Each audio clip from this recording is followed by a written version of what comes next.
Good morning students, ਮੈਂ Ashi Mittal Brain Maker Coaching Classes ਦੇ ਇਸ ਆਨਲਾਈਨ ਪਲੇਟਫਾਰਮ ਤੇ ਤੁਹਾਡਾ ਸਵਾਗਤ ਕਰਦੇ ਹਾਂ। ਜਿਵੇਂ ਕਿ ਤੁਹਾਨੂੰ ਪਤਾ ਹੈ ਕਿ ਅਸੀਂ ਤੁਹਾਡੇ ਲਈ ਐਂਟੀਟੀ ਦੇ ਰਿਲੇਟਡ MCQ ਸੀਰੀਜ਼ ਲੈ ਕੇ ਆ ਰਹੇ ਹਾਂ, ਜਿਹਦੇ ਇਸ ਚੈਨਲ ਤੇ ਤੁਹਾਨੂੰ ਵੀਡੀਓ ਲੈਕਚਰਸ ਤੇ MCQs ਲੈਕਚਰਸ दोनों प्राप्त होंगे, प्रोवाइड किए जाएंगे। आज अपना बहुत इंपॉर्टेंट टॉपिक है child rights and related act, मतलब चाइल्ड राइट ਨਾਲ ਰਿਲੇਟਡ ਜਿੰਨੇ ਵੀ ਐਕਟ ਹੈਗੇ ਆ ਆਪਾਂ ਉਹਨਾਂ ਦੇ MCQs ਨੂੰ 1 ਬਾय 1 ਡਿਸਕਸ ਕਰਾਂਗੇ। ਆਪਾਂ ਇਸ ਸੈਸ਼ਨ ਦੇ ਵਿੱਚ ਲਗਭਗ 70 ਤੋਂ ਲੈ ਕੇ 80 MCQs ਨੂੰ ਡਿਸਕਸ ਕਰਾਂਗੇ ਤੇ ਨਾਲ ਹੀ ਆਪਾਂ ਇਕੱਲੇ MCQ ਡਿਸਕਸ ਨਹੀਂ ਕਰਨੇ, ਨਾਲ ਹੀ ਉਹਦੀ ਤੁਹਾਨੂੰ ਪੂਰੀ ਡਿਟੇਲ कि उस चीज दे विच की है, किंदे विच की गल कीती गई है, वो डिटेल्स भी तुहानू प्रॉपर्ली दसी जाएगी। तो टाइम वेस्ट ना करते हुए आप फर्स्ट क्वेश्चन शुरू करते हैं। अपना पहला क्वेश्चन अपना है what is the right of children, कि बच्चे का राइट की है। तो राइट टू एजुकेशन बिल्कुल राइट है जी बच्चे का। मेडिसिन प्राप्त करना यह भी राइट आउंदा, एक सेफ घर प्राप्त करना, ठीक है, यह भी राइट आउंदा। तो आंसर क्या आ जाएगा डी, ऑल ऑफ दिस। हुण तुहानू एक गल समझ आनी चाहिए है कि चिल्ड्रन कौन है। सरकार चिल्ड्रन किनू मनती है, तो चिल्ड्रन किनू मनती है जिहदी एज की है बिलो 18। पर जेडे बच्चे देखो, जे मैं चाइल्ड लेबर की गल करा, ठीक है, तो 14 ईयर्स तक के बच्चे नूं आपां चाइल्ड मन्निया जांदा इस केस दे विच, क्योंकि 14 तो लैके 18 ईयर्स के बच्चों नूं कुछ काम करन दे लई उन्हां नूं कुछ कामां नूं करन दी उन्हां नूं आग्या दित्ती गई है। पर ਜਿਹੜੇ ਕੰਮਾਂ ਦੇ ਵਿੱਚ ਇਹਨਾਂ ਦੀ ਜਾਨ ਮਾਲ ਨੂੰ ਖਤਰਾ ਹੈ, ਜਿਵੇਂ ਖਜ਼ਾਨਾ ਵਿੱਚ ਕੰਮ ਕਰਨਾ, ਠੀਕ ਹੈ, ਜਿੰਨਾ ਕੰਮਾਂ ਦੇ ਵਿੱਚ ਇਹਨਾਂ ਦੀ ਜਾਨ ਮਾਲ ਨੂੰ ਖਤਰਾ ਹੈਗਾ ਉਹ ਕੰਮਾਂ ਨੂੰ ਕਰਨ ਦੀ ਪ੍ਰੋਪਰ ਮਨਾਹੀ ਹੈ। ਨੈਕਸਟ ਗੱਲ ਸਮਝੋ, ਇਹ ਜਿਹੜਾ ਚਾਈਲਡ ਰਾਈਟ, ਦੇਖੋ ਆਪਾਂ ਗੱਲ ਕਰਦੇ ਹਾਂ ਨਾ, ਆਪਾਂ ਗੱਲ ਕਰਦੇ ਹਾਂ UNO ਦੀ, ਠੀਕ ਹੈ। ਤਾਂ UNO ਨੇ ਚਾਈਲਡ ਨੂੰ, ਇੱਕ ਬੱਚੇ ਨੂੰ 4 ਤਰ੍ਹਾਂ ਦੇ ਰਾਈਟਸ ਬੇਸਿਕਲੀ ਦਿੱਤੇ ਹੋਏ ਹੈ, ਜਿਹੜਾ ਕਿ ਕੀ ਹੈ। ਫਸਟ ਹੈ right to survival, right to survival, second है right to protection, third है right to development,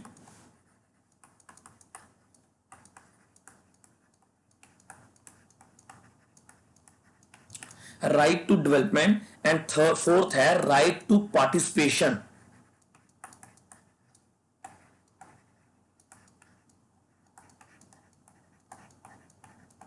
ठीक है, ये 4 तरह के राइट दिते हुए। तो तुहानू क्वेश्चन किसी भी तरीके आ सकता है, तुहानू सीधा ये भी वर्ड पूछ सकते हैं, या इहदे नाल संबंधित नेड़े तेड़े तुहानू करके भी तुहानू क्वेश्चन इहदे विच जिहड़ा हैगा पूछा जा सकता है। हुण एक होर इंटरेस्टिंग गल कि सब तो पहला देखो फ्रांस जिहड़ा हैगा, फ्रांस जिहड़ा कंट्री है, उन्होंने 1841 दे विच 1841 ਦੇ ਵਿੱਚ ਸਭ ਤੋਂ ਪਹਿਲੀ ਵਾਰ ਬੱਚੇ ਜਿਹੜੇ ਚਾਈਲਡ ਜਿਹੜੇ ਸਟਰੀਟਸ ਦੇ ਵਿੱਚ ਕੰਮ ਕਰ ਰਹੇ ਹੈ ਉਹਨਾਂ ਦੇ ਨਾਲ ਉਹਨਾਂ ਦੀ ਪ੍ਰੋਟੈਕਸ਼ਨ ਦੇ ਲਈ ਐਕਟ ਲਿਆਏ ਸੀਗੇ।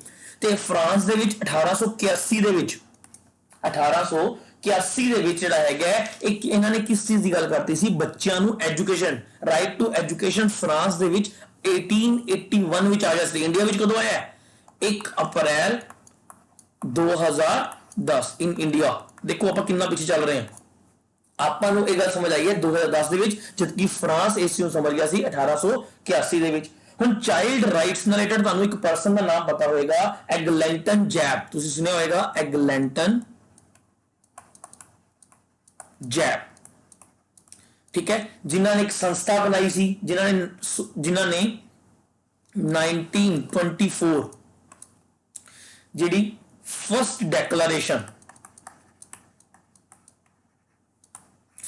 declaration on child rights, ठीक है, कि इन्होंने ड्राफ्ट, एक काम 23 तो चल रहा है, ठीक है, इन्होंने ड्राफ्ट बनाया सी। हुण तुसीं इस लेडी नूं होर किवें जानदे होंगे, तुहाडा एक टॉपिक हैगा इहदे विच ऑर्गेनाइजेशन वाला, ठीक है, ਉਹਦੇ ਵਿੱਚ ਤੁਸੀਂ सेव द चाइल्ड, ਤੁਸੀਂ ਇੱਕ ਸੇਵ ਦਾ ਚਾਈਲਡ ਨਾਮ ਦੀ ਆਰਗੇਨਾਈਜੇਸ਼ਨ ਸੁਣੀ ਹੋਏਗੀ, ਜਿਹਨੂੰ ਲੀਡ ਕਰਨ ਵਾਲੀ ਜਾਂ ਜਿਹਨੂੰ ਬਣਾਉਣ ਵਾਲੀ ਕੌਣ ਸੀ? ਐਗਲੈਂਟਨ ਜੈਬ ਹੀ ਸੀ। ਕਲੀਅਰ? ਤਾਂ ਇਹ ਉਹ ਲੇਡੀ ਸੀ ਜਿਨ੍ਹਾਂ ਨੇ ਫਰਸਟ ਡੈਕਲੇਰੇਸ਼ਨ ਕੀਤੀ ਸੀ ਚਾਈਲਡ ਰਾਈਟਸ ਦੇ ਨਾਲ ਰਿਲੇਟਡ, ਜਿਹਨੂੰ ਬਾਅਦ ਵਿੱਚ ਕੀ ਹੈ, ਬਾਅਦ ਵਿੱਚ ਜਿਹੜਾ ਹੈਗਾ ਜਨਰਲ ਅਸੈਂਬਲੀ ਨੇ ਇਹਨੂੰ ਐਕਸੈਪਟ ਕਰ ਲਿਆ ਸੀ, ਅਡਾਪਟ ਕਰ ਲਿਆ ਸੀ ਜਾਂ ਐਕਸੈਪਟ ਕਰ ਲਿਆ ਸੀ 1959 ਦੇ ਵਿੱਚ। ਕਲੀਅਰ? ਸੈਕੰਡ ਕੁਐਸਚਨ, ਹਾਂਜੀ, question number 2, when did the POSCO Act, ਜਿਹੜਾ POSCO ਜਿਹੜਾ ਐਕਟ ਸੀਗਾ, 2012 ਇਹ ਕਦੋਂ ਇਨਫੋਰ मतलब ਇਹਨੂੰ ਕਦੋਂ ਲਾਗੂ ਕਰ ਦਿੱਤਾ ਗਿਆ? ਪਹਿਲਾਂ ਤੁਹਾਨੂੰ ਪੋਸਕੋਪ ਦੀ ਫੁੱਲ ਫਾਰਮ ਪਤਾ ਹੋਣੀ ਚਾਹੀਦੀ ਹੈ, protection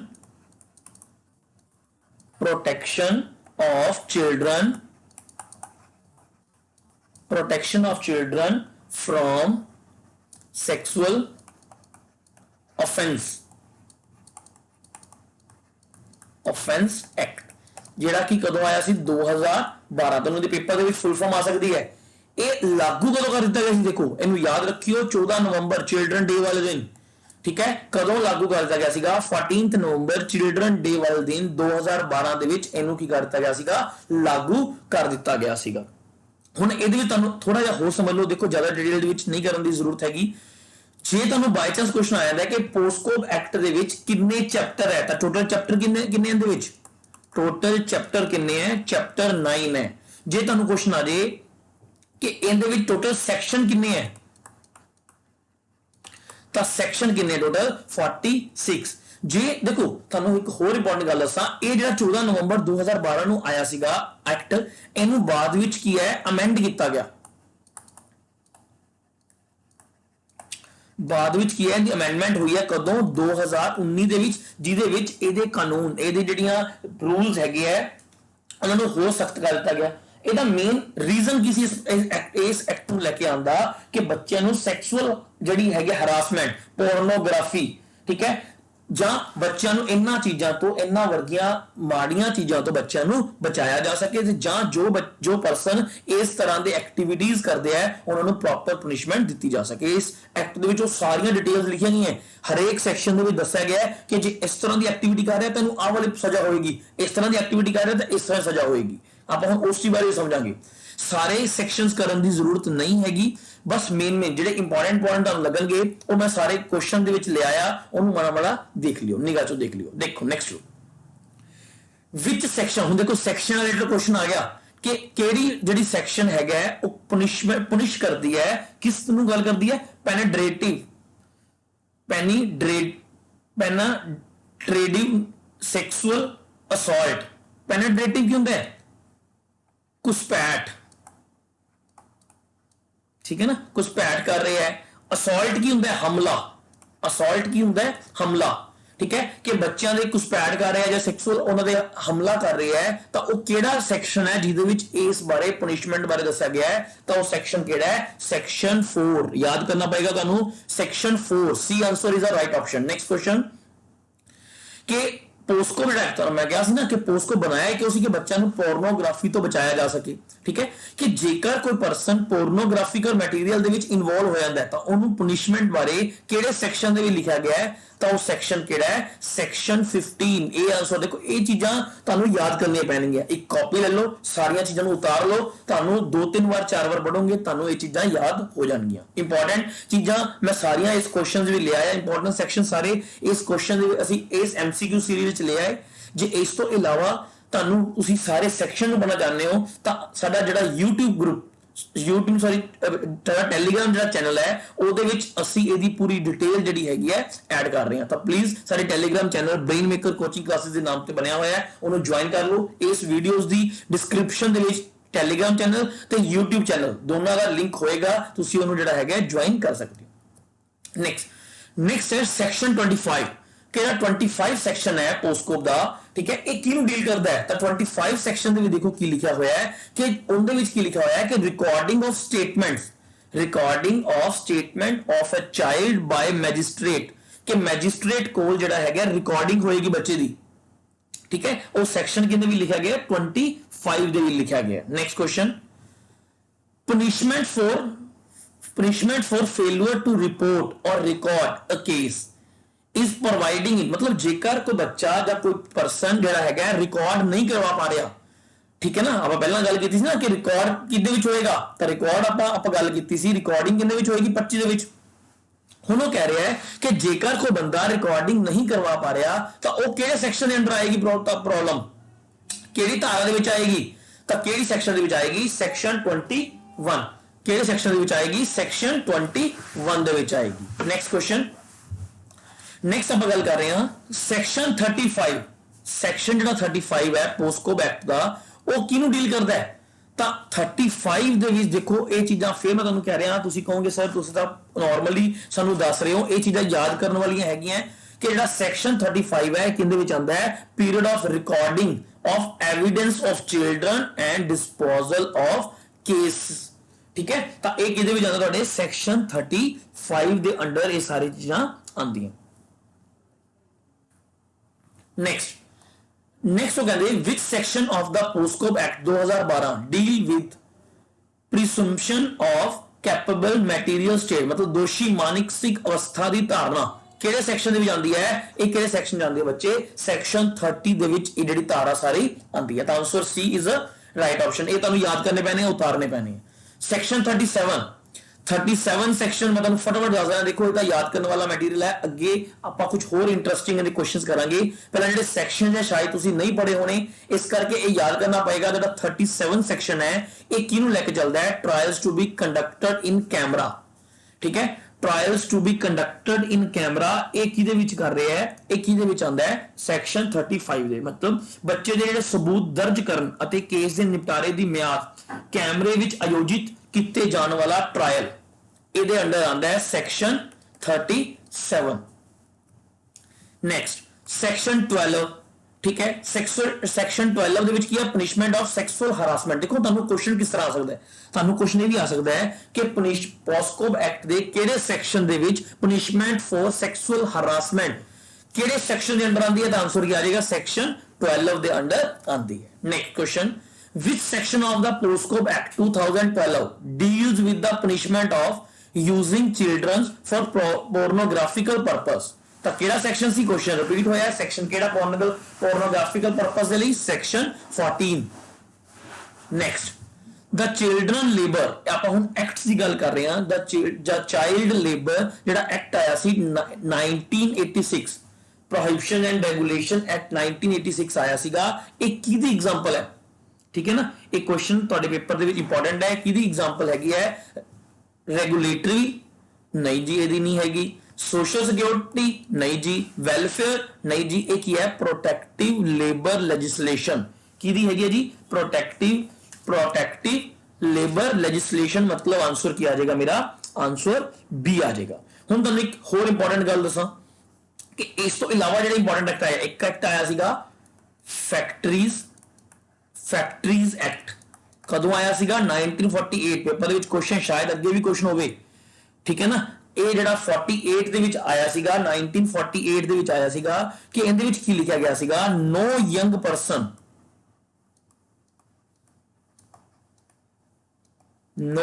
young person is allowed to be employable on dangerous machine।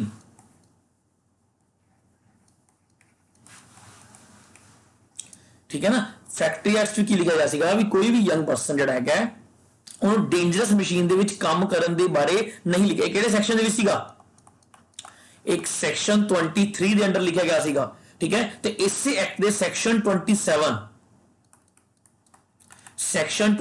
ਚ ਕੀ ਲਿਖਿਆ ਗਿਆ ਸੀਗਾ ਕਿ ਜੀ ਕਿਸੇ ਵੀ ਬੱਚੇ ਨੂੰ ਜਿਹੜਾ ਹੈਗਾ, ਬੱਚੇ ਨੂੰ ਜਿਹੜਾ ਜਿਹਦੀ ਉਮਰ 14 ਇਅਰਸ ਤੋਂ ਘੱਟ ਹੈ ਫੈਕਟਰੀਜ਼ ਵਿੱਚ ਕੰਮ ਨਹੀਂ ਕਰਵਾਇਆ ਜਾ ਸਕਦਾ। ਜੇ ਕਰਵਾਇਆ ਗਿਆ ਤਾਂ ਉਹਦੇ ਤੇ ਕੀ ਹੋ ਜਾਏਗਾ, ਉਸ ਪਰਸਨ ਦੇ ਜਿਹਨੇ ਕੰਮ ਬੱਚਿਆਂ ਤੋਂ ਲਿਆ ਤਾਂ ਉਹਦੇ ਤੇ ਪ੍ਰੋਪਰ ਜਿਹੜਾ ਹੈਗਾ ਕਾਨੂੰਨੀ ਕਾਰਵਾਈ ਕੀਤੀ ਜਾਏਗੀ। ਇੱਕ ਹੋਰ ਇੰਪੋਰਟੈਂਟ ਹੈਗਾ ਬੀਡੀ ਐਂਡ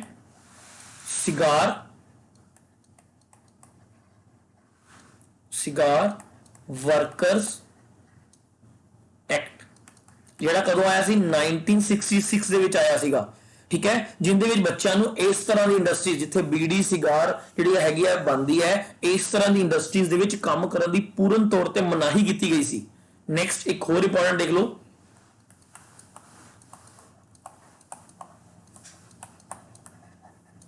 ਪਲੈਂਟੇਸ਼ਨ ਲੇਬਰ ਐਕਟ। ਕਦੋਂ ਆਇਆ ਸੀ ਇਹ, 1951 ਦੇ ਵਿੱਚ ਆਇਆ ਸੀਗਾ। ਠੀਕ ਹੈ, ਜਿਹਦੇ ਵਿੱਚ ਕੀ ਲਿਖਿਆ ਗਿਆ ਸੀਗਾ, women and children can be employed only bit the 6 AM। ਮਤਲਬ ਇਹਦੇ ਵਿੱਚ ਕੀ ਕਿਹਾ ਗਿਆ ਸੀਗਾ, ਜਿਹੜੇ ਗਰਲਸ ਤੇ ਜਿਹੜੀਆਂ ਵੂਮਨਸ ਤੇ ਬੱਚੇ ਜਿਹੜੇ ਹੈਗੇ ਆ ਜੋ ਕੰਮ ਕਰਨਗੇ 6 AM ਤੋਂ ਲੈ ਕੇ 7 PM, ਠੀਕ ਹੈ। ਇਸ ਤੋਂ ਬਾਅਦ ਜੇ ਕਿਸੇ ਨੇ ਕੋਈ ਕੰਮ ਕਰਵਾਉਣਾ ਹੈ ਤਾਂ ਉਹ ਤੋਂ ਉਹਨੂੰ ਸਟੇਟ ਦੀ, ਵੈਸੇ ਤਾਂ ਦੇਖੋ ਮਨਾਹੀ ਹੈ, ਜੇਕਰ ਫਿਰ ਵੀ ਤੁਸੀਂ ਕੋਈ ਕੰਮ ਕਰਵਾਉਣਾ ਹੈ ਇਸ ਟਾਈਮ ਤੋਂ ਬਾਅਦ, ਮਤਲਬ ਆਫਟਰ 7 to ਸਵੇਰ ਦੇ 5 ਵਜੇ ਤੋਂ ਪਹਿਲਾਂ, ਤਾਂ ਤੁਹਾਨੂੰ ਸਟੇਟ ਦੀ ਪਰਮਿਸ਼ਨ ਲੈਣੀ ਪਏਗੀ। ਕੀ ਕਰਨਾ ਪਏਗਾ? ਤੁਹਾਨੂੰ ਪ੍ਰੋਪਰਲੀ ਸਟੇਟ ਦੀ ਪਰਮਿਸ਼ਨ ਲੈਣੀ ਪਏਗੀ। ਇਹ ਗੱਲ ਕਿਹਦੇ ਵਿੱਚ ਕੀਤੀ ਗਈ ਹੈ? ਇਸ ਐਕਟ ਦੇ ਵਿੱਚ ਕੀਤੀ ਗਈ ਹੈ।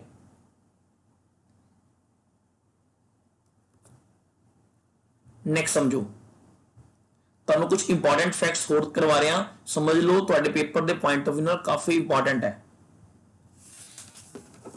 नेक्स्ट देख लो, डोमेस्टिक वर्कर्स,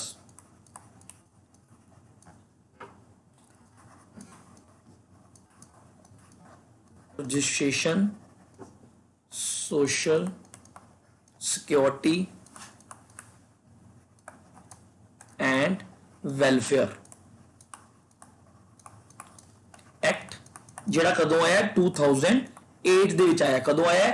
2008 ਦੇ ਵਿੱਚ ਆਇਆ, ਜਿਹਦੇ ਵਿੱਚ ਵੀ ਕੀ ਲਿਖਿਆ ਗਿਆ ਹੈ ਕਿ no children shall employed as a domestic worker, ਜਿਹੜਾ ਕੋਈ ਵੀ ਬੱਚਾ ਜਿਹੜਾ ਹੈਗਾ ਡੋਮੈਸਟਿਕ ਜਗ੍ਹਾ ਤੇ ਜਿਹੜਾ ਹੈਗਾ ਕੰਮ ਨਹੀਂ ਕਰੇਗਾ। ਇੱਕ ਹੋਰ ਇੰਪੋਰਟੈਂਟ, ਕੁਝ ਇੰਪੋਰਟੈਂਟ ਜਿਹੜੇ ਦੇਖੋ, ਇਹ ਸਾਰੇ ਕੁਝ ਇੰਪੋਰਟੈਂਟ ਐਕਟਸ ਹੈਗੇ ਆ। ਮੇਨ ਇਹਦਾ ਤੁਹਾਨੂੰ ਕੀ ਆਏਗਾ? ਵਕਤ ਤੋਂ ਤੁਹਾਨੂੰ ਈਅਰ ਪੁੱਛ ਸਕਦੇ ਆ, ਠੀਕ ਹੈ ਨਾ, ਜ਼ਿਆਦਾ ਤੋਂ ਜ਼ਿਆਦਾ ਤੁਹਾਨੂੰ ਇਸ ਚੀਜ਼ ਦਾ ਈਅਰ ਪੁੱਛ ਸਕਦੇ ਆ। ਨੈਕਸਟ ਦਾ ਚਾਈਲਡ ਲੇਬਰ ਐਕਟ ਉਹੀ ਪ੍ਰੋਹਿਬਿਟਡ ਐਂਡ ਰੈਗੂਲੇਸ਼ਨ ਵਾਲਾ 1986, ਜਿਹਦੇ ਵਿੱਚ ਉਹਨਾਂ ਨੇ ਇੰਪਲੋਇਮੈਂਟ, ਚਾਈਲਡ ਇੰਪਲੋਇਮੈਂਟ ਨੂੰ ਬੈਨ ਕਰਤਾ ਸੀਗਾ, ਠੀਕ ਹੈ। ਉਹਨਾਂ ਨੇ ਕੀ ਕਿਹਾ ਸੀਗਾ ਕਿ ਪ੍ਰੋਪਰ ਪਲੈਂਟੀ ਨੂੰ ਇਨਹਾਂਸ ਕਰਤਾ ਸੀ ਉਹਨਾਂ ਨੇ, ਠੀਕ ਹੈ। ਇਸ ਐਕਟ ਨੂੰ ਅਮੈਂਡ ਕਦੋਂ ਕੀਤਾ ਗਿਆ? 2001 ਦੇ ਵਿੱਚ। ਇਹ ਚਾਈਲਡ ਲੇਬਰ ਐਕਟ ਜਿਹੜਾ ਪਿੱਛੇ ਗੱਲ ਕੀਤੀ ਸੀ, ਇਹਨੂੰ ਅਮੈਂਡ ਕਦੋਂ ਕੀਤਾ ਗਿਆ? 2001 ਦੇ ਵਿੱਚ, ਜਿੰਦੇ ਵਿੱਚ ਇਹਦੇ ਵਿੱਚ ਪਲੈਂਟੀਜ਼, ਜਿਹੜਾ ਮਤਲਬ ਇਹਨਾਂ ਤੋਂ ਕੰਮ ਕਰਵਾ ਰਿਹਾ ਉਹਨਾਂ ਨੂੰ ਪਲੈਂਟੀਆਂ ਜਿਹੜੀ ਹੈਗੀਆਂ ਉਹਨੂੰ ਇਨਕਰੀਜ਼ ਕਰ ਦਿੱਤਾ ਗਿਆ। ਬਾਅਦ ਚੋਂ 2016 ਦੇ ਵਿੱਚ ਇਹਨੂੰ ਦੁਬਾਰਾ ਫਿਰ ਅਮੈਂਡ ਕੀਤਾ ਗਿਆ, ਠੀਕ ਹੈ, ਜਿੰਦੇ ਵਿੱਚ ਉਹਨਾਂ ਨੇ ਕੀ ਕਿਹਾ ਕਿ 14 ਤੋਂ 18 ਇਅਰਸ ਦਾ ਜਿਹੜਾ ਬੱਚਾ ਹੈਗਾ ਉਹ ਜਿਹੜਾ ਹੈਗਾ ਕੋਈ ਖਤਰਨਾਕ ਜਗ੍ਹਾਵਾਂ ਤੇ ਕੰਮ ਕਰਨਾ ਜਿਹੜਾ ਹੈਗਾ ਪ੍ਰੋਪਰਲੀ ਮਨਾ ਹੈ, ਪ੍ਰੋਹਿਬਿਟਡ ਹੈ। ਨੈਕਸਟ ਹੋਰ ਦੇਖ ਲਓ, प्रोटेक्शन लेबर लेजिस्लेशन, ठीक है। प्रोटेक्शन लेबर लेजिस्लेशन मतलब वही जो अगला आंसर है ਉਹਨੂੰ मैं ਤੁਹਾਨੂੰ समझा रहा प्रॉपरली, ठीक है।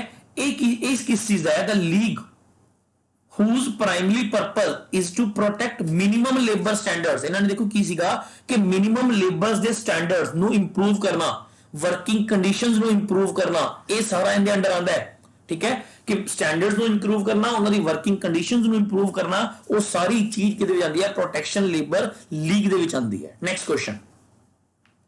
ਕੁਐਸਚਨ ਨੰਬਰ 13 ਦੀ ਗੱਲ ਕਰ ਰਹੇ ਹਾਂ। Which of the following is not, ਦੇਖੋ ਧਿਆਨ ਨਾਲ ਨੋਟ ਦੇਖ ਲਿਓ, ਨਾਟ ਦਾ ਆਬਜੈਕਟਿਵ ਆਫ ਚਾਈਲਡ ਲੇਬਰ। ਹੁਣ ਦੇਖੋ ਇਹ ਚਾਈਲਡ ਲੇਬਰ ਕਦੋਂ ਹੈ? 1986 ਪਿੱਛੇ ਲਿਖਿਆ ਹੋਇਆ ਨਾ, ਹੁਣ ਉਹਨਾਂ ਨੇ ਈਅਰ ਨਹੀਂ ਲਿਖਿਆ। Bill proposed by the second National Commission on Labour, ठीक है। तो ਇਹਦਾ ਆਨਸਰ ਕੀ ਬਣੇਗਾ? ਦੇਖੋ, to ensure that no children would be deprived as a failure as deprived of a future being deprived of education। नहीं जी, ये कोई मतलब नहीं है ਇਹਦੇ ਵਿੱਚ। to ensure children not to work, नहीं not to work in situation where they are exploited, नहीं ਇਹ ਵੀ ਇਹਦੇ ਵਿੱਚ ਕੋਈ मतलब नहीं हैगा, ठीक है, ठीक है। क्यों मतलब नहीं हैगा? देखो ਤੁਸੀਂ ਕਹੋਗੇ ਸਰ ਇਹ ਤਾਂ ਸਾਰਾ ਕੁਝ ਇਹਦੇ ਵਿੱਚ ਹੀ ਹੈ, ਕਿਉਂਕਿ ਉਹਨਾਂ ਨੇ ਕੀ ਗੱਲ ਪੁੱਛੀ ਹੈ? ਨਾਟ ਪੁੱਛੀ ਹੈ। ਇਹ ਸਾਰੀਆਂ ਚੀਜ਼ਾਂ ਇਹਨਾਂ ਦੇ ਵਿੱਚ ਹੈਗੀਆਂ, ਤਾਂ ਇਹਦਾ ਮਤਲਬ ਨਹੀਂ ਹੈਗਾ। To tackle the problem of child labour, ਬਿਲਕੁਲ ਆਪਾਂ ਕਹਿ ਸਕਦੇ ਹਾਂ, ਤਾਂ ਇਹਦਾ ਵੀ ਇਹਦਾ ਮਤਲਬ ਨਹੀਂ ਹੈਗਾ। To prohibit children labours in all employment of their courses under the existing act, ਬਿਲਕੁਲ ਜੀ ਇਹ ਇਹਦੇ ਵਿੱਚ ਗੱਲ ਨਹੀਂ ਕੀਤੀ ਗਈ, ਨੋਟ ਪੁੱਛਿਆ ਗਿਆ, ਤਾਂ ਆਨਸਰ ਤੁਹਾਡਾ ਕੀ ਬਣ ਜਾਏਗਾ? ਸੀ ਆਨਸਰ। ਮਤਲਬ ਉਹਨਾਂ ਦੇ ਸਾਰੇ ਰੁਜ਼ਗਾਰਾਂ ਵਿੱਚ ਬਾਲ ਮਜ਼ਦੂਰੀ ਤੇ ਰੋਕ ਨਹੀਂ, ਸਾਰਿਆਂ ਵਿੱਚ ਬਾਲ ਮਜ਼ਦੂਰੀ ਤੇ ਰੋਕ ਨਹੀਂ ਲਗਾਈ, ਠੀਕ ਹੈ ਨਾ। ਤਾਂ ਆਨਸਰ ਕੀ ਆ ਜਾਏਗਾ? C is a right option. Next ਆਪਾਂ ਗੱਲ ਕਰ ਰਹੇ ਹਾਂ ਕੁਐਸਚਨ ਨੰਬਰ 14 ਦੀ। ਕਿਹਦੀ ਗੱਲ ਕਰ ਰਹੇ ਹਾਂ? ਕੁਐਸਚਨ ਨੰਬਰ 14 ਦੀ, ਕਿ ਇਸ ਐਕਟ ਦੇ ਵਿੱਚ ਬੱਚਾ ਕਿਹਨੂੰ ਮੰਨਿਆ ਗਿਆ ਜਿਹਨੇ ਕਿੰਨੇ ਸਾਲ ਦੀ ਏਜ ਕੰਪਲੀਟ ਨਹੀਂ ਕੀਤੀ ਹੈ 14 ਇਅਰਸ ਦੀ ਏਜ ਜਿਹਨੇ ਕੰਪਲੀਟ ਨਹੀਂ ਕੀਤੀ ਹੈ ਉਹਨੂੰ ਬੱਚਾ ਮੰਨਿਆ ਗਿਆ ਬਿਲੋ 14 question number 15 which of the following applied to unorganized sector workers in India ਤਾਂ ਕਿਹੜੇ ਹੈ ਜੀ ਦਾ ਮਿਨੀਮਮ ਵੇਜ ਐਕਟ ਤਾਂ ਮਿਨੀਮਮ ਵੇਜ ਐਕਟ ਤੁਹਾਨੂੰ ਕੁਐਸਚਨ ਆ ਸਕਦਾ ਹੈ ਕਦੋਂ ਆਇਆ ਸੀਗਾ 48 ਦੇ ਵਿੱਚ ਇਹਦੇ ਵਿੱਚ ਹੋਇਆ ਕੀ ਸੀਗਾ ਉਹਨਾਂ ਦੀ ਵੇजेस ਫਿਕਸ ਕਰਤੇ ਸੀਗੇ ਪ੍ਰਾਈਸ ਫਿਕਸ ਕਰਤੇ ਸੀਗੇ ਨੈਕਸਟ ਚਾਈਲਡ ਲੇਬਰ ਠੀਕ ਹੈ ਨੈਕਸਟ ਜਿਹੜਾ ਹੈਗਾ ਕੰਟਰੈਕਟ ਲੇਬਰ ਠੀਕ ਹੈ ਇਹ ਵੀ ਇਹਦੇ ਵਿੱਚ ਆ ਗਿਆ ਸੀਗਾ ਤਾਂ ਆਨਸਰ ਕੀ ਆਏਗਾ ਡੀ ਆਪਸ਼ਨ ਤਾਂ ਆਨਸਰ ਕੀ ਆਏਗਾ ਡੀ ਆਪਸ਼ਨ ਨੈਕਸਟ ਦੇਖੋ 16 ਦੀ ਗੱਲ ਕਰ ਰਹੇ ਹਾਂ ਹੁਣ ਜਿਹੜਾ ਚਾਈਲਡ ਲੇਬਰ ਐਕਟ 1969 ਇਹਦੇ ਵਿੱਚ ਨਾ ਇੱਕ ਵਰਡ ਲਿਖਿਆ ਗਿਆ ਡੇ ਕਹਿੰਦੇ day means a period of 24 hours ਇਹ ਡੇ ਸ਼ੁਰੂ ਕਿੱਥੋਂ ਹੁੰਦਾ ਸੀਗਾ ਐਟ ਮਿਡਨਾਈਟ ਜੇ ਆਪਾਂ ਵਰਡ ਸ਼ੁਰੂ ਕਰਦੇ ਸੀ ਡੇ ਇਸ ਐਕਟ ਦੇ ਵਿੱਚ ਡੇ ਬਾਰੇ ਕੀ ਲਿਖਿਆ ਗਿਆ ਸੀਗਾ ਕਿ ਡੇ ਕਿੱਥੋਂ ਮੰਨਿਆ ਜਾਏਗਾ ਮਿਡਨਾਈਟ ਤੋਂ ਇਹ ਪੇਪਰ ਦੇ ਵਿੱਚ ਕੁਐਸਚਨ ਇੰਪੋਰਟੈਂਟ ਹੈ ਦੇਖੋ ਇਹਦੇ ਵਿੱਚ ਡੇ ਬਾਰੇ ਮੰਥ ਬਾਰੇ ਈਅਰ ਬਾਰੇ ਸਾਰਾ ਲਿਖਿਆ ਗਿਆ ਸੀਗਾ ਆ ਦੇਖੋ ਨੈਕਸਟ ਕੁਐਸਚਨ ਆ ਗਿਆ same child labour act 1986 as per the week means a period of 7 days week ਸ਼ੁਰੂ ਕਿੱਥੋਂ ਮੰਨਿਆ ਜਾਂਦਾ ਸੀਗਾ ਕਿ ਡੇ ਸ਼ੁਰੂ ਕਿੱਥੋਂ ਹੁੰਦਾ ਹੈ ਸੈਟਰਡੇ ਤੋਂ ਠੀਕ ਹੈ ਤੁਹਾਨੂੰ ਯਾਦ ਕਰਨਾ ਪਏਗਾ ਇਸ ਵਿੱਚ ਕੀ ਕਿਹਾ ਗਿਆ ਸੀਗਾ ਜਿਹੜਾ ਵੀਕ ਦਾ ਮਤਲਬ ਕੀ ਹੁੰਦਾ ਹੈ ਸ਼ੁਰੂ ਹੁੰਦਾ ਹੈ ਬਿਗਿਨਸ ਕਿੱਥੋਂ ਹੁੰਦਾ ਹੈ at the midnight on Saturday next question anybody who contravenes the provision of section 3 ठीक है shall be punished with minimum dash which may be extended to dash punishment ठीक है ਤਾਂ ਇਹ ਮਿਨੀਮਮ ਕਿੰਨੀ ਸੈਕਸ਼ਨ 3 ਦੇ ਵਿੱਚ ਕੀ ਲਿਖਿਆ ਗਿਆ ਸੀਗਾ ਕਿ ਜੇਕਰ ਕੋਈ ਬੱਚੇ ਤੋਂ ਇਸ ਤਰ੍ਹਾਂ ਦਾ ਕੰਮ ਕਰਵਾਇਆ ਤਾਂ ਮਿਨੀਮਮ ਉਹਦੀ ਕਿੰਨਾ ਹੋਏਗੀ ਮਿਨੀਮਮ 3 ਮੰਥ ਹੋ ਸਕਦੀ ਹੈ ਤੇ ਇਹ ਸਜ਼ਾ ਜਿਹੜੀ ਹੈਗੀ ਹੈ 1 ਸਾਲ ਤੱਕ ਜਿਹੜੀ ਹੈਗੀ ਹੈ 1 ਸਾਲ ਤੱਕ ਇਹਨੂੰ ਵਧਾਇਆ ਜਾ ਸਕਦਾ ਹੈ next question number 19 which section of act deals out the provision related to health and safety under the act ਕਿਹੜਾ ਸੈਕਸ਼ਨ ਹੈਗਾ ਸੈਕਸ਼ਨ 13 ਇਹਦੇ ਵਿੱਚ ਕਿਹੜੇ ਸੈਕਸ਼ਨ ਦੀ ਗੱਲ ਕਰ ਰਹੇ ਹਾਂ ਆਪਾਂ ਸੈਕਸ਼ਨ 13 ਦੀ ਗੱਲ ਕਰ ਰਹੇ ਹਾਂ ਨੈਕਸਟ ਇਹਨਾਂ ਫੈਕਟਰੀ ਐਕਟ ਜਿਹੜਾ ਆਪਾਂ ਫੈਕਟਰੀ ਐਕਟ ਦੀ ਤੁਸੀਂ ਗੱਲ ਕੀਤੀ ਹੈ ਜਿਹਦੇ ਸੈਕਸ਼ਨ ਪੜ੍ਹਨੇ ਆ ਆ ਜਿਹੜਾ ਸੈਕਸ਼ਨ ਹੈ ਕਿੰਦੇ ਅੰਡਰ ਆਪਾਂ ਗੱਲ ਕਰ ਰਹੇ ਹਾਂ ਫੈਕਟਰੀ ਐਕਟ ਦੇ ਅੰਡਰ ਕਰ ਰਹੇ ਹਾਂ ਜਿਹੜਾ 1948 ਦੇ ਵਿੱਚ ਆਇਆ ਸੀ ਜੇ ਤੁਸੀਂ ਇਹਨੂੰ ਪੜ੍ਹਨਾ ਚਾਹੁੰਦੇ ਹੋ ਤਾਂ ਅਸੀਂ ਇਸ ਪੀਡੀਐਫ ਦੇ ਵਿੱਚ ਇਹ ਸਾਰੇ ਸੈਕਸ਼ਨ ਐਡ ਕਰਤੇ ਹੈ ਤੁਹਾਨੂੰ ਇਹ ਪੀਡੀਐਫ ਸਾਡੇ ਟੈਲੀਗ੍ਰਾਮ ਗਰੁੱਪ ਤੇ ਜਿਹੜੀ ਹੈਗੀ ਹੈ ਮਿਲ ਜੇਗੀ ਤਾਂ ਪਲੀਜ਼ ਸਾਡੇ ਟੈਲੀਗ੍ਰਾਮ ਗਰੁੱਪ ਨੂੰ ਜਿਹੜਾ ਹੈਗਾ ਜੁਆਇਨ ਕਰੋ ਤੁਹਾਨੂੰ ਲੱਗ ਰਿਹਾ ਹੋਵੇ ਕਿ ਅਸੀਂ ਕੁਐਸਚਨਸ ਚੰਗੇ ਲੱਗੇ ਹੋਣ ਤਾਂ ਪਲੀਜ਼ ਸਾਡੇ ਇਸ ਵੀਡੀਓ ਨੂੰ ਲਾਈਕ ਕਰੋ ਵੱਧ ਤੋਂ ਸ਼ੇਅਰ ਕਰੋ ਨੈਕਸਟ ਕੁਐਸਚਨ ਐਸ ਪਰ ਦਾ ਐਕਟ ਹੁਣ ਕਿਹੜੇ ਐਕਟ ਦੀ ਗੱਲ ਕਰ ਰਹੇ ਹਾਂ ਆਪਾਂ 1986 ਵਾਲੇ ਐਕਟ ਦੀ ਗੱਲ ਕਰ ਰਹੇ ਹਾਂ ठीक है a child should not permit to work between किन्ने तो किन्ने तक नहीं कर सकता इस एक्ट ਦੇ ਵਿੱਚ ਕੀ ਕਿਹਾ ਗਿਆ ਸੀਗਾ ਕਿ ਬੱਚਾ ਨੂੰ 7 PM ਤੋਂ ਲੈ ਕੇ 8 AM ਤੱਕ ਕੋਈ ਕੰਮ ਨਹੀਂ ਕਰਵਾ ਸਕਦਾ ਪ੍ਰੋਪਰ ਪ੍ਰੋਹਿਬਿਟਡ ਸੀਗਾ ਪ੍ਰੋਪਰ ਮਨਾ ਸੀਗਾ ਤਾਂ ਆਨਸਰ ਕੀ ਆ ਜਾਏਗਾ ਇਹਦਾ B answer next the day specified in notice as a weekly holiday ਦੇਖੋ ਪਹਿਲਾਂ ਤਾਂ ਇਹਨਾਂ ਨੇ ਕਿਹਾ ਸੀਗਾ ਕਿ ਵੀਕ ਦੇ ਵਿੱਚ ਹੌਲੀਡੇ ਹੋਏਗੀ for a child shall not be occur more than once in a 3 months ਦੀ ਗੱਲ ਕੀਤੀ ਹੈ ਆਨਸਰ ਕੀ ਆਏਗਾ ਇਹਦਾ D option D is the right option next question the notice to inspector as mandated in section 8 mentioned in section 9 of the act shall be sent within how many days of employment of the children ठीक है कितने days ਦੀ ਗੱਲ ਕੀਤੀ ਹੈ how many days ਇਹਨਾਂ ਨੇ ਕਿੰਨੇ days ਦੇ ਵਿੱਚ ਦੀ ਗੱਲ ਕੀਤੀ ਹੈ 30 ਡੇਜ਼ ਇਹਦੇ ਵਿੱਚ ਕਿੰਨੇ ਡੇਜ਼ ਦੀ ਗੱਲ ਕੀਤੀ ਹੋਈ ਹੈ ਬੱਚੇ 30 ਡੇਜ਼ ਦੀ ਗੱਲ ਕੀਤੀ ਹੈ ਤਾਂ ਆਨਸਰ ਕੀ ਆ ਜਾਏਗਾ ਡੀ ਆਪਸ਼ਨ ਆਨਸਰ ਕੀ ਆ ਜਾਏਗਾ ਆਪਣਾ ਆਨਸਰ ਡੀ ਦੇਖੋ ਇਹ ਕੁਐਸਚਨ ਅਸੀਂ ਬਹੁਤ ਸਟੈਂਡਰਡ ਲੈਵਲ ਬਹੁਤ ਸਿੰਪਲ ਲੈਵਲ ਦੇ ਤੁਸੀਂ ਕੁਐਸਚਨ ਨਹੀਂ ਲੈ ਕੇ ਆਏ ਠੀਕ ਹੈ ਸਿੰਪਲ ਲੈਵਲ ਦੇ ਕੁਐਸਚਨਸ ਕਰਨੇ ਹੋਏ ਤਾਂ ਤੁਹਾਨੂੰ ਹੋਰ ਬਹੁਤ ਜਗ੍ਹਾਵਾਂ ਤੋਂ ਮਿਲ ਜਾਣਗੇ ਇਹ ਕੁਐਸਚਨ ਅਸੀਂ ਪ੍ਰੋਪਰ ਸਟੈਂਡਰਡ ਲੈਵਲ ਦੇ ਕੁਐਸਚਨ ਨੂੰ ਫਾਈਂਡ ਆਊਟ ਕੀਤਾ ਹੈ ਇਹਦੇ ਵਿੱਚ ਅਸੀਂ ਐਡ ਕੀਤੇ ਹੈ ਠੀਕ ਹੈ ਹੋ ਸਕਦਾ ਤੁਹਾਡੇ ਪੇਪਰ ਸ਼ਾਇਦ ਇੰਨੇ ਔਖੇ ਨਾ ਆਣ ਪਰ ਅਸੀਂ ਕਿਸੇ ਵੀ ਤਰ੍ਹਾਂ ਦਾ ਰਿਸਕ ਨਹੀਂ ਲਵਾਂਗੇ ਠੀਕ ਹੈ ਸਿੰਪਲ ਜਿਹੇ ਕੁਐਸਚਨ ਤਾਂ ਤੁਸੀਂ ਕਰ ਹੀ ਲਓਗੇ ਇਹਦੇ ਨਾਲ ਇਹ ਉਹ ਕੁਐਸਚਨਸ ਹੈ ਜਿਹੜੇ ਸ਼ਾਇਦ ਹੀ ਕਿਸੇ ਅਕੈਡਮੀ ਵਾਲਿਆਂ ਨੇ ਤੁਹਾਨੂੰ ਕਰਵਾਏ ਹੋਣ ਤਾਂ ਨੈਕਸਟ ਕੁਐਸਚਨ ਆਪਾਂ ਜਾਣਦੇ ਹਾਂ ਟਾਈਮ ਵੇਸਟ ਨਹੀਂ ਕਰਦੇ to whom shall the case by initially refer by the inspector in case of any question regarding age of a child permitted to work in an establishment। ਤਾਂ ਕਿਹਦੀ ਜਿਹੜਾ ਕਿਹਦੇ ਦੇਖਿਆ ਜਾਏਗਾ prescribed medical authority ਜਿਹੜਾ age ਵਾਲਾ ਹੈਗਾ ਇਹ ਕਿੱਥੋਂ ਕਿੰਦੀ ਸਹੀ ਚ ਏਜ ਮੰਨੀ ਜਾਏਗੀ ਬੱਚੇ ਦੀ ਏਜ ਵਾਲਾ ਜਿਹੜਾ ਹੈਗਾ ਇਹ ਕਿਹਦਾ ਮੰਨਿਆ ਜਾਏਗਾ ਮੈਡੀਕਲ ਅਥਾਰਟੀ ਜਿਹੜੀ ਹੈਗੀ ਹੈ ਜਿਹੜੀ ਮੈਡੀਕਲ ਅਥਾਰਟੀ ਹੈ ਉਹਨਾਂ ਨੂੰ ਹੀ ਸਹੀ ਮੰਨਿਆ ਜਾਏਗਾ। Next question. Dash section of the act shall not apply to any establishment wherein any process is carried out by the occupier with the aid of his family।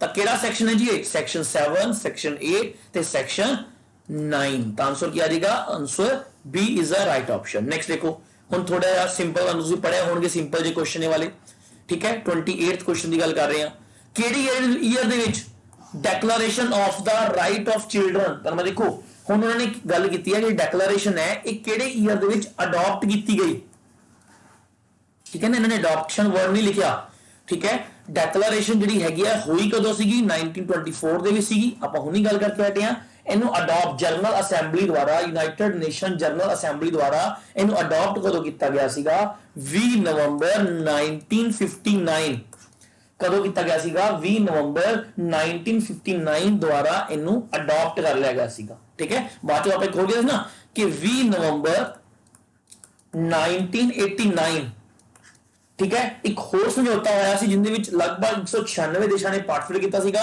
ਤੇ 140 ਦੇਸ਼ਾਂ ਨੇ ਇਹਦੇ ਵਿੱਚ ਸਾਈਨ ਕਰਤੇ ਜਿਹਨੂੰ ਕੀ ਕਹਿਣ ਲੱਗੇ ਸੀਗੇ UNCRC United nation convention on right of child ਮੈਂ ਲਿਖ ਦਿੰਦਾ United nation convention on right of child ਠੀਕ ਹੈ ਇਹਦੇ ਵਿੱਚ ਬਾਅਦ ਵਿੱਚ ਭਾਰਤ ਨੇ ਇਹਦੇ ਵਿੱਚ ਜਿਹੜਾ ਹੈਗਾ 1993 ਦੇ ਵਿੱਚ ਇਹਨੂੰ ਐਕਸੈਪਟ ਕੀਤਾ ਸੀਗਾ ਸਾਈਨ ਕੀਤੇ ਸੀਗੇ ਠੀਕ ਹੈ ਇਹਨੂੰ ਇੰਪਲੀਮੈਂਟ ਕੀਤਾ ਸੀ ਆਨਸਰ ਕੀ ਆ ਜਾਏਗਾ ਡੀ ਆਨਸਰ।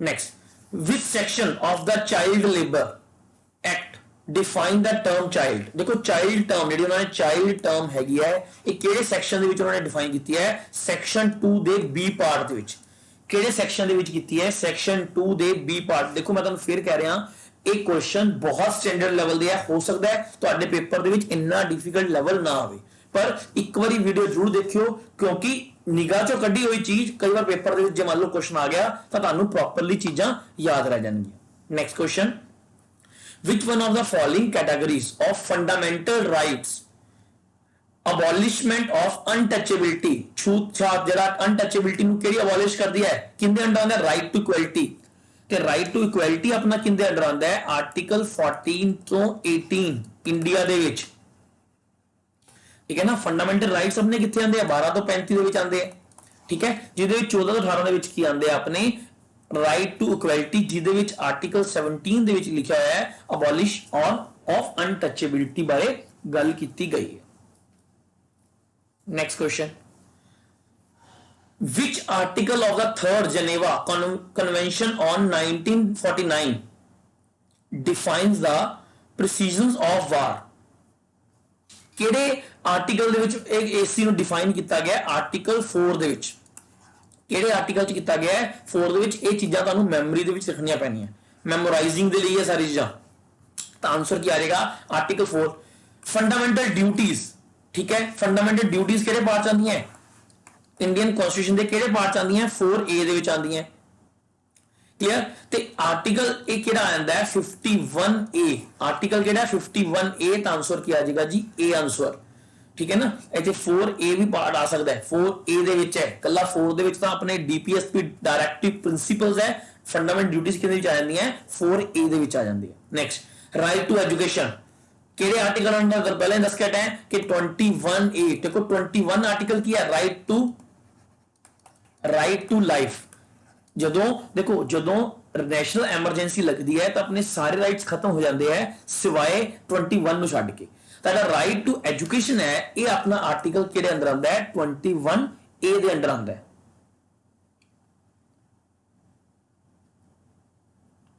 नेक्स्ट क्वेश्चन अपना क्वेश्चन नंबर 35 अरेंजमेंट करना है क्रोनोलॉजिकल एज ऑर्डर। देखो जे पेपर ਨੂੰ ਟਫ ਕਰਨਾ ਹੋਇਆ ਤੁਹਾਨੂੰ ਇਸ ਤਰ੍ਹਾਂ ਦੇ ਕੁਐਸਚਨ ਆ ਸਕਦੇ ਹੁਣ ਤੁਹਾਨੂੰ ਇਹ ਸਾਰੇ ਐਕਟ ਦੇ ਡੇਟਸ ਪਤਾ ਹੋਣੇ ਚਾਹੀਦੀਆਂ ਠੀਕ ਹੈ। ਜਿਹੜਾ ਐਸਸੀ ਐਂਡ ਐਸਟੀ ਜਿਹੜਾ ਇਹ ਐਕਟ ਆਇਆ ਸੀਗਾ ਇਹ ਐਕਟ ਕਦੋਂ ਆਇਆ ਸੀਗਾ 11 ਸਤੰਬਰ 1989 ਕਦੋਂ ਆਇਆ ਸੀਗਾ 11 ਸਤੰਬਰ 1989 ਨੂੰ ਆਇਆ ठीक है। ਜਿਹੜਾ दूसरा the protection of child right ਇਹ ਕਦੋਂ ਆਇਆ 8th मई of 1955 ठीक है। एक्टिव ਇਹਨੂੰ ਇੰਪਲੀਮੈਂਟ ਕਦੋਂ ਕੀਤਾ ਗਿਆ 1/6/1955 मतलब 1 ਜੂਨ 1955 ਨੂੰ ਇੰਪਲੀਮੈਂਟ ਕੀਤਾ ਗਿਆ। ਜਿਹੜਾ ਅਨਟਚੇਬਿਲਿਟੀ ਹੈ ਅਨਟਚੇਬਿਲਿਟੀ ਕਦੋਂ ਆਇਆ 8 ਮਈ 1955 ਦੇ ਵਿੱਚ ਆਇਆ ਇਹ ਵੀ ठीक है। ਜਿਹੜਾ ਬਿਹਾਰ ਹਰੀਜਨ ਵਾਲਾ ਹੈ ਇਹ ਕਦੋਂ ਆਇਆ ਹੈ 1949 ਦੇ ਵਿੱਚ ਆਇਆ ਕਦੋਂ ਆਇਆ ਹੈ 1949 ਦੇ ਵਿੱਚ ਠੀਕ ਹੈ। ਇੱਕ ਇੰਟਰਸਟਿੰਗ ਆ ਜਿਹੜਾ ਇਹ ਪ੍ਰੋਟੈਕਸ਼ਨ ਆਫ ਚਾਈਲਡ ਰਾਈਟਸ ਹੈ ਨਾ ਇਹਨੂੰ ਬਾਅਦ ਵਿੱਚ ਕੀ ਹੈ ਅਮੈਂਡ ਵੀ ਕੀਤਾ ਗਿਆ ਸੀਗਾ ਇਹਦਾ ਅਮੈਂਡ ਕਰਤਾ ਇਹਨੂੰ ਰੀਨੇਮ ਕੀ ਕਰਤਾ ਸੀਗਾ ਪ੍ਰੋਟੈਕਸ਼ਨ ਆਫ ਚਾਈਲਡ ਰਾਈਟ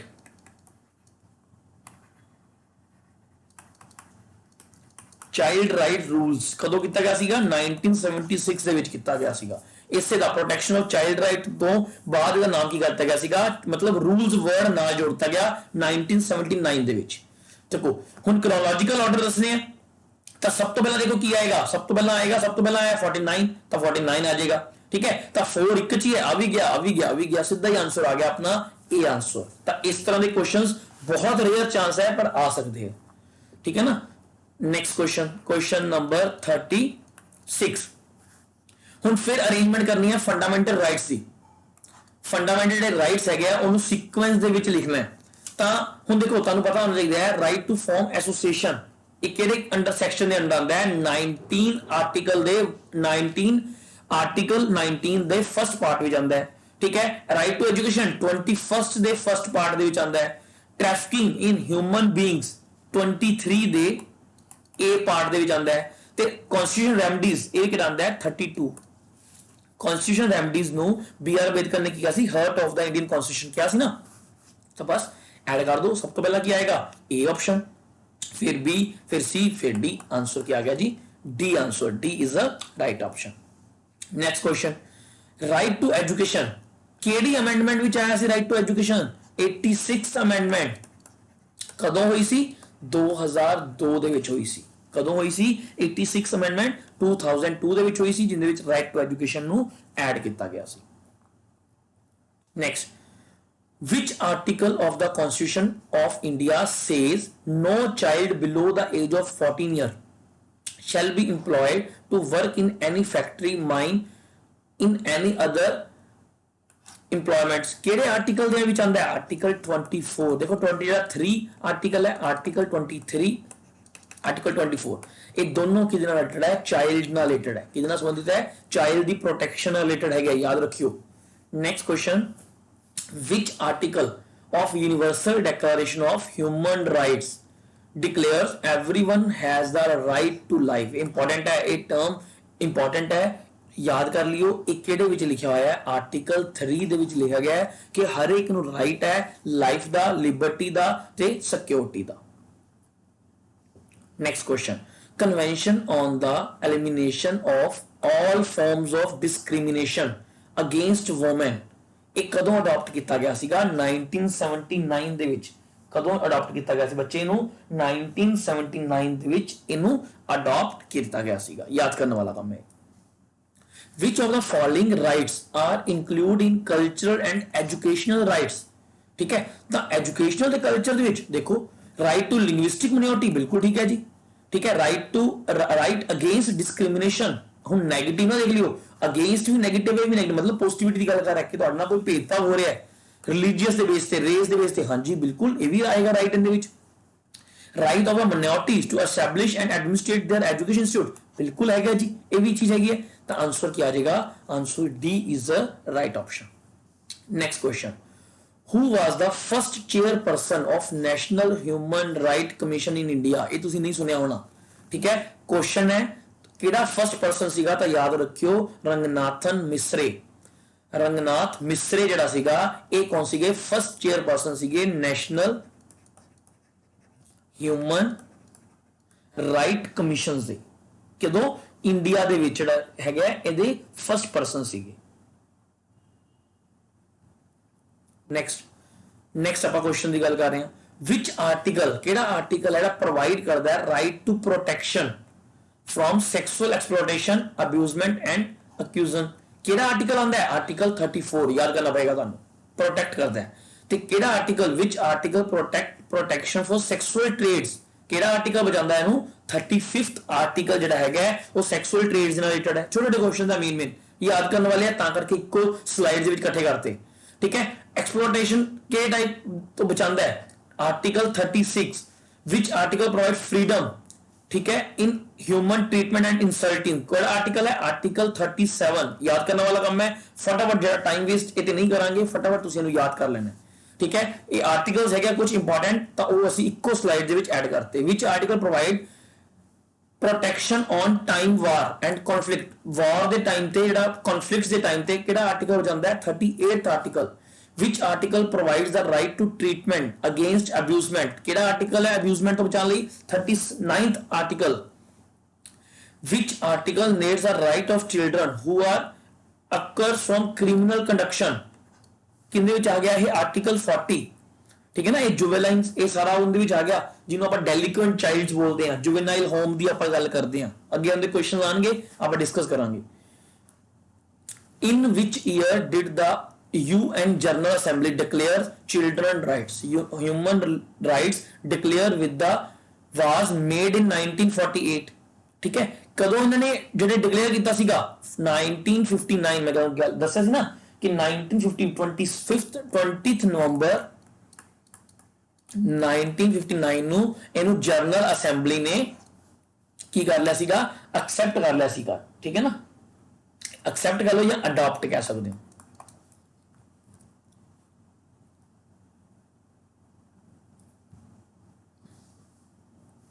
ਹਾਂਜੀ ਹੇਟਰੀਕਾ ਵਿੱਚੋਂ ਕਿਹੜੀ ਸਟੇਟਮੈਂਟ ਕਹਿੰਦੇ ਸਹੀ ਹੈ ਕਿਹੜੀ ਸਟੇਟਮੈਂਟ ਦੇਖੋ child do not have any specific human right ਕਿਉਂ ਹਿਊਮਨ ਰਾਈਟਸ ਤਾਂ ਬੱਚੇ ਹੈਗੇ ਹੁੰਦੇ the child have the same fundamental general human rights ठीक है as adult with no exception नहीं क्यों ओनली बच्चों थोड़ा सारे दी ह्यूमन राइट्स है children do not have rights क्यों नहीं राइट है तो एक रह गया जी बच्चे आंसर क्या आएगा D children have the same fundamental general human rights as adults although some human rights such as the right to marry are dormant until they are of the age मतलब right to marry भी है पर एक JD as final की हुई है कि boys ਲਈ 21 गर्ल्स ਲਈ 18। नेक्स्ट आ गया UNCRC ਇਹਦੀ ਫੁੱਲ ਫਾਰਮ ਤੁਹਾਨੂੰ ਪਹਿਲੇ ਦੱਸ ਕੇ ਹਟਾ ਸੀ ਮੈਂ ਪਿੱਛੇ ਲਿਖਵਾ ਕੇ ਵੀ ਹਟੇ ਹਾਂ।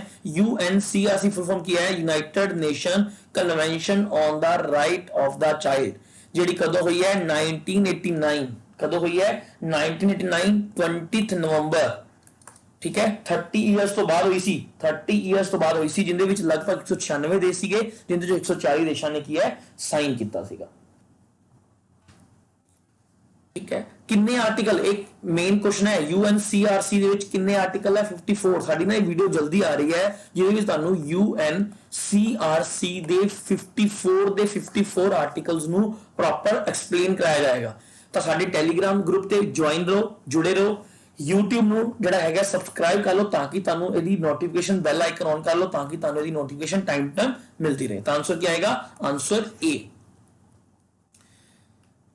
What age range does the UNCRC cover कितनी एज रेंज कवर करते हैं 0 ਤੋਂ ਲੈ ਕੇ 18 ਇਅਰਸ ठीक है। UNCRC ਵਿੱਚ ਕਿੰਨੀ ਏਜ ਨੂੰ ਕਵਰ ਕੀਤਾ ਗਿਆ ਹੈ 0 ਤੋਂ ਲੈ ਕੇ 18 ਇਅਰਸ ਦੀ ਏਜ ਨੂੰ ਇਹਦੇ ਵਿੱਚ ਕੀ ਹੈ ਪ੍ਰੋਪਰਲੀ ਕਵਰ ਕੀਤਾ ਗਿਆ ਹੈ। ਨੈਕਸਟ ਅਸੀਂ ਹੁਣ ਗੱਲ ਕਰ ਰਹੇ ਹਾਂ ਕਿ UNCRC ਕ੍ਰੀਏਟ ਕਦੋਂ ਕ੍ਰੀਏਟ ਹੋਇਆ 20th ਨਵੰਬਰ 1989 ਕਿੱਥੇ 20th ਨਵੰਬਰ 1989 ਦੇ ਵਿੱਚ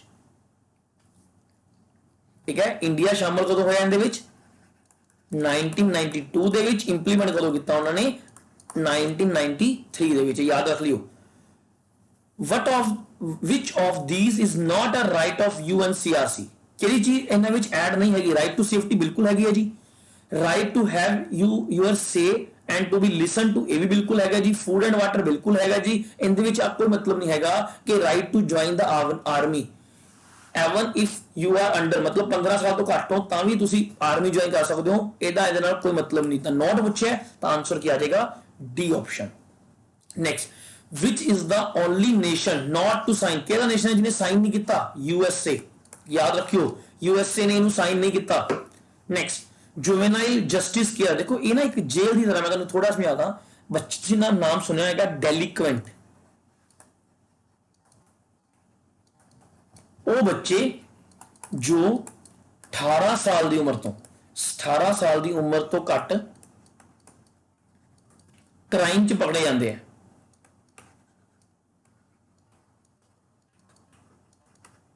ਠੀਕ ਹੈ, ਤੇ ਇਹਨਾਂ ਨੂੰ ਸਿੱਧਾ ਜੇਲ੍ਹ 'ਚ ਨਹੀਂ ਭੇਜਿਆ ਜਾਂਦਾ, ਇਹਨਾਂ ਨੂੰ ਕਿੱਥੇ ਭੇਜਿਆ ਜਾਂਦਾ, ਜੁਵੇਨਾਈਲ ਜਸਟਿਸ ਹੋਮ 'ਚ ਭੇਜਿਆ ਜਾਂਦਾ ਜਾਂ ਜੁਵੇਨਾਈਲ ਕੇਅਰ ਦੇ ਵਿੱਚ ਭੇਜਿਆ ਜਾਂਦਾ। ਕਿਉਂ?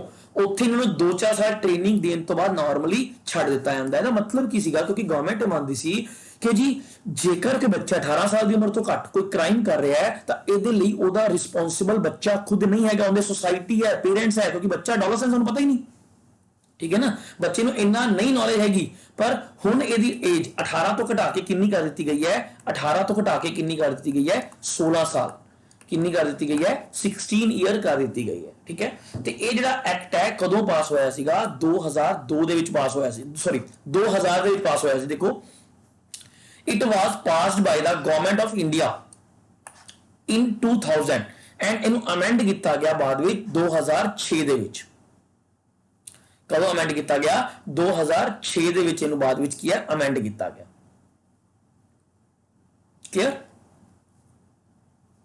Next, where is the juvenile justice or child rights include the constitution, ਠੀਕ ਹੈ, cause 3 ਆਰਟੀਕਲ 15 ਬਿਲਕੁਲ ਠੀਕ ਹੈ ਜੀ, ਆਰਟੀਕਲ 15 cause E ਠੀਕ ਹੈ ਜੀ, ਇਹਦੇ ਵਿੱਚ ਵੀ ਹੈਗਾ, ਤੇ cause F ਤੇ ਆਰਟੀਕਲ 39 ਇਹਦੇ ਵਿੱਚ ਵੀ ਹੈਗਾ। ਤਾਂ ਆਨਸਰ ਕੀ ਆਏਗਾ ਜੀ, all of these। ਮੈਂ ਐਕਸਪਲੇਨੇਸ਼ਨ ਵੀ ਕੀਤੀ ਹੋਈ ਹੈ, ਦੇਖ ਲਓ ਕਿ the provision of India, the constitution confer power and impose duties, ਇਹ ਕਿੰਨੇ ਅੰਦਰ ਆਉਂਦਾ ਹੈ, ਇਹ ਕਿੰਨੇ ਅੰਦਰ ਆਉਂਦਾ ਹੈ, 3 clause ਦੇ ਅੰਦਰ ਆਉਂਦਾ ਹੈ of ਆਰਟੀਕਲ 15, clause E ਤੇ F ਦੇ ਵਿੱਚ, ਤੇ ਜਿਹੜਾ ਆਰਟੀਕਲ 39 ਦਾ clause E ਤੇ F ਦੇ ਅੰਦਰ, ਤੇ ਆਰਟੀਕਲ 45 ਤੇ 47 ਦੇ ਅੰਡਰ ਕੀ ਆਉਂਦਾ ਹੈ, on the state to ensure that the need of children are met and the basic human rights are fully protective, ठीक है। तो इस करके दा आंसर क्या आ जाएगा जी, आंसर क्या आ जाएगा, answer D is the right option. Next question, in which year the GOI general assembly की गल की गई है, ठीक है,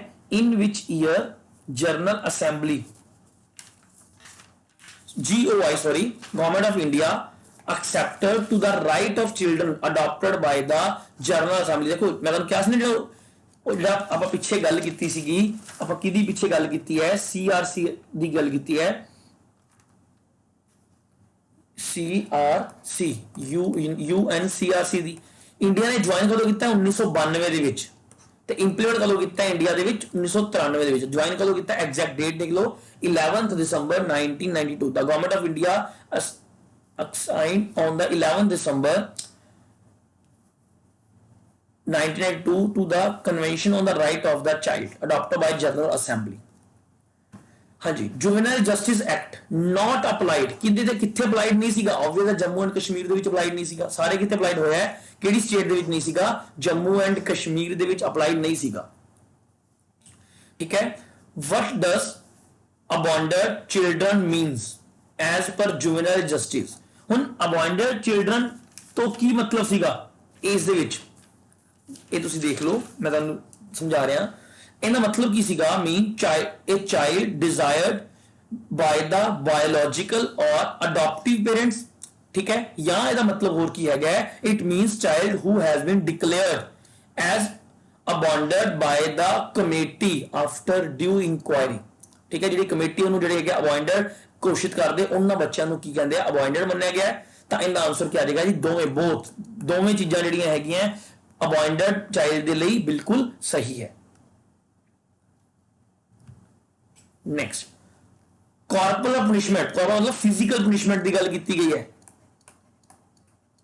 किहदी गल की गई बच्चे, फिजिकल पनिशमेंट। देखो लिखा हुआ मीनिंग कि इहदे विच फिजिकल पनिशमेंट भी आ जाएगी ते डेलिबरेट पेन भी आ जाएगा ਇਹਦੇ ਵਿੱਚ, ठीक है ना। द मेन मीन्स द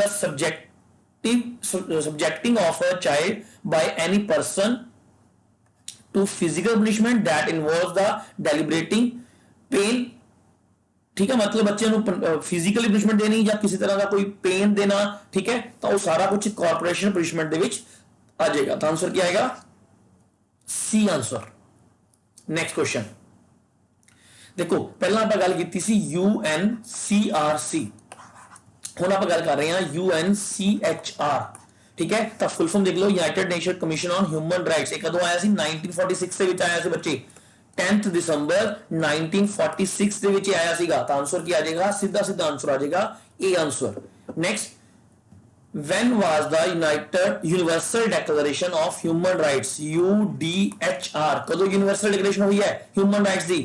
10 दिसंबर 1948। कदों हुई है बच्चे? 10 दिसंबर 1948 ਦੇ ਵਿੱਚ ਹੋਈ ਹੈ। ਨੈਕਸਟ, ਇਹਨਾਂ ਵਿੱਚੋਂ ਕਿਹੜੀ ਯੂਐਨ ਦੀ ਏਜੰਸੀ ਨਹੀਂ ਹੈਗੀ? ਇਹਨਾਂ ਵਿੱਚੋਂ ਦੇਖੋ, ਹੇਠਲੇ ਕੇ ਵਿੱਚੋਂ ਆਪਾਂ ਗੱਲ ਕਰ ਰਹੇ ਹਾਂ, ਕਿਹੜੀ ਯੂਐਨ ਦੀ ਏਜੰਸੀ ਨਹੀਂ ਹੈਗੀ? ਵਰਲਡ ਟ੍ਰੇਡਿੰਗ ਆਰਗੇਨਾਈਜੇਸ਼ਨ ਯੂਐਨ ਦੀ ਏਜੰਸੀ ਬੱਚੇ ਨਹੀਂ ਹੈਗੀ। ਤਾਂ ਆਨਸਰ ਕੀ ਆ ਜਾਏਗਾ? C option. C is a right option. Answer क्या आ जाएगा बच्चे? सी। नेक्स्ट,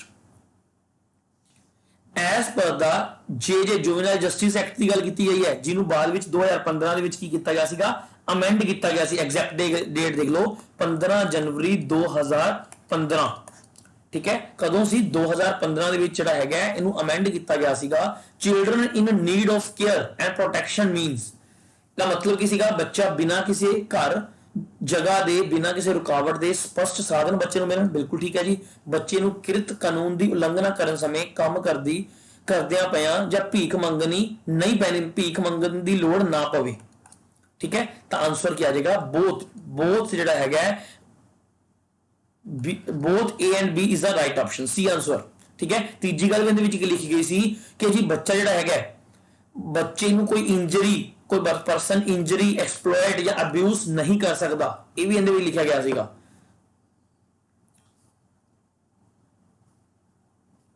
हाँ जी, next question, juvenile justice act 2015, who is a child? Child किहनूं मंनदे आ? जिहदी एज 18 साल तो घट है। सिंपल क्वेश्चन है। नेक्स्ट, पोस्कोप दी आपां गल कर रहे हैं। पोस्कोप दे विच जिहड़ा हैगा, जिहड़ी बच्चे दी जिहड़ी सजा है, that a case of child sexual abuse must be disappointed within dash from the date offense is reported। कितनी देर ਦੇ ਵਿੱਚ ਰਿਪੋਰਟ ਦੇ ਗੱਲ ਕੀਤੀ ਗਈ ਹੈ? 1 ਸਾਲ। 1 ਸਾਲ ਦੇ ਅੰਦਰ 1 ਸਾਲ ਦੇ ਅੰਦਰ ਜਿਹੜਾ ਹੈਗਾ ਇਸ ਚੀਜ਼ ਨੂੰ, ਇਸ ਕੇਸ ਨੂੰ ਸੋਲਵ ਕਰਨਾ ਪਏਗਾ। ਨੈਕਸਟ ਹੈ, POCSO e-box has been launched by the union minister for protection of child and sexual offense। ਇਹ ਕਿਹੜੇ ਮਿਨਿਸਟਰੀ ਨੇ ਕੀਤਾ ਸੀਗਾ? Ministry of women and child development. किने किता सीगा? ई-बॉक्स जिहड़ा हैगा शुरू ministry of women and child development इन्हां ने किता सीगा। Next, the union cabinet has cleared the ordinance of POCSO act whereby death will be given to those conductive of raping child up to dash year of child. किन्ने साल ਦੇ ਬੱਚੇ ਨੂੰ ਜਿਹੜਾ ਹੈਗਾ ਉਹਨੂੰ ਡੈਥ ਦੀ ਸਜ਼ਾ ਦਿੱਤੀ ਗਈ ਹੈ ਜੇਕਰ ਕਿਸੇ ਪਰਸਨ ਨੇ 12 ਸਾਲ ਤੋਂ ਘੱਟ ਬੱਚੇ ਦੀ ਜਿਹੜੀ ਹੈਗੀ ਹੈ 12 ਸਾਲ ਤੋਂ ਘੱਟ ਬੱਚੇ ਦੇ ਰੇਪਿੰਗ ਕੇਸ ਵਿੱਚ ਕੋਈ ਪਰਸਨ ਫਸਦਾ ਹੈ। ਅੱਜ ਦਾ ਆਪਾਂ ਦੇਖੋ ਲਾਸਟ ਕੁਐਸਚਨ ਕਰਾਂਗੇ। ਆਪਾਂ ਕਾਫੀ ਕੁਐਸਚਨ ਕਰ ਚੁੱਕੇ ਹਾਂ, ਲਗਭਗ 70 ਦੇ ਕਰੀਬ 70 to 75 ਬੱਚੇ ਆਪਾਂ ਕੁਐਸਚਨ ਕਰ ਚੁੱਕੇ ਹਾਂ। ਲਾਸਟ ਕੁਐਸਚਨ ਆਪਾਂ ਕਰਨ ਜਾ ਰਹੇ ਹਾਂ, which of the following statements are true about POCSO act? POCSO act ਦੇ ਨਾਲ ਰਿਲੇਟਡ ਕਿਹੜੀ ਸਟੇਟਮੈਂਟ ਬਿਲਕੁਲ ਸਹੀ ਹੈ? ਇਹ ਡੀਲ ਕਰਦੀ ਹੈ sexual offence person below 14 year age of who are deemedly as a child. ਬਿਲਕੁਲ ਠੀਕ ਹੈ ਜੀ। ਜਿਹਦੀ 14 ਸਾਲ ਤੋਂ ਘੱਟ ਉਮਰ ਹੈ ਉਹਦੇ ਨਾਲ ਰਿਲੇਟ ਕਰਦੀ ਹੈ।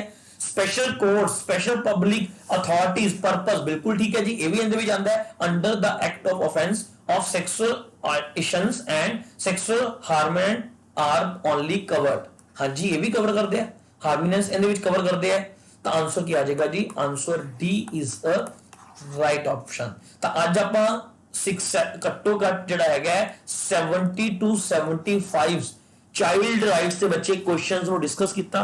ਉਮੀਦ ਹੈ ਤੁਹਾਨੂੰ ਇਹ ਕੁਐਸਚਨ ਪਸੰਦ ਆਏ ਹੋਣਗੇ, ਤੁਹਾਡੇ ਪੇਪਰ ਦੇ ਤੁਹਾਡੇ ਲਈ ਹੈਲਪਫੁਲ ਹੋਣਗੇ। ਪਲੀਜ਼ ਸਾਡੇ ਚੈਨਲ ਨੂੰ ਲਾਈਕ ਜ਼ਰੂਰ ਕਰੋ, ਸਬਸਕ੍ਰਾਈਬ ਕਰੋ, ਸ਼ੇਅਰ ਕਰੋ ਤਾਂ ਕਿ ਹਰ ਇੱਕ ਸਟੂਡੈਂਟ ਤੱਕ ਇਸ ਚੀਜ਼ ਦੀ ਪਹੁੰਚ ਬਣਾਈ ਜਾ ਸਕੇ। ਤਾਂ ਅੱਜ ਦੇ ਲਈ ਆਪਾਂ ਇੰਨਾ ਹੀ ਕਰਾਂਗੇ। ਨੈਕਸਟ ਲੈਕਚਰ ਦੇ ਵਿੱਚ ਤੁਹਾਡੇ ਲਈ ਹੋਰ MCQs ਤੇ ਤੁਹਾਡੇ ਲਈ ਹੋਰ ਵੀਡੀਓ ਲੈਕਚਰ ਅਸੀਂ ਲੈ ਕੇ ਜਲਦੀ ਆਵਾਂਗੇ। Thank you very much.